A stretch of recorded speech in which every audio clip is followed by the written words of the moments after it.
অর্থনৈতিক পুনরুদ্ধারের হাতিয়ার বানাতে পারলে বাজেট মানুষের কাজে লাগবে বলে মন্তব্য করেছেন সেন্টার ফর পলিসি ডায়ালগ সিপিডির নির্বাহী পরিচালক doctor Fahmida Khatun.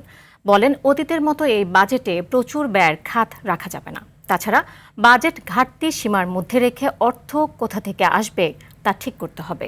R debate for ডেমোক্রেসির চেয়ারম্যান হাসান আহমেদ চৌধুরী কিরণ বলেছেন, বাজেটে নিম্ন আয়ের মানুষের উপর চাপ পড়লে সরকারের জনপ্রিয়তা হ্রাস পাওয়ার সম্ভাবনা থাকে। সেই বিষয় বিবেচনায় রেখে বাজেট প্রণয়ন করতে সরকারের প্রতি আহ্বান জানান তিনি। দুপুরে এফডিসিতে বিতর্ক অনুষ্ঠানে এসব কথা বলেন তারা।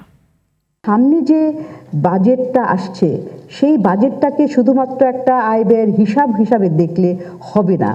এটাকে একটা অর্থনৈতিক পুনরুদ্ধারের জন্য এবং অর্থনীতির স্থিতিশীলতা অর্জনের একটা হাতিয়ার হিসাবে করতে হবে। মধ্যবিত্তের মানুষ কিন্তু এখন এক ধরনের অস্বস্তির পর্যায়ে চলে যাচ্ছে এবং সেই অস্বস্তি কিন্তু সরকারের জনপ্রিয়তা হ্রাস করবার ক্ষেত্রে বড় ধরনের একটা উপকরণ হতে পারে। তাই সে বাজেটে যাতে নিম্ন মধ্যবিত্তের উপর কোনো চাপ তৈরি না হয়, জনভোগান্তি না বাড়ে, দ্রব্যমূল্য না বাড়ে, কর্মসংস্থান বৃদ্ধি পায়, বিনিয়োগ বাড়ে, সব কিছু মিলিয়েই আসন্ন যে বাজেটটি কোনোভাবেই একটা অস্বস্তিকর বাজেট না হয় সেদিকে কিন্তু আমাদেরকে খেয়াল রাখতে হবে।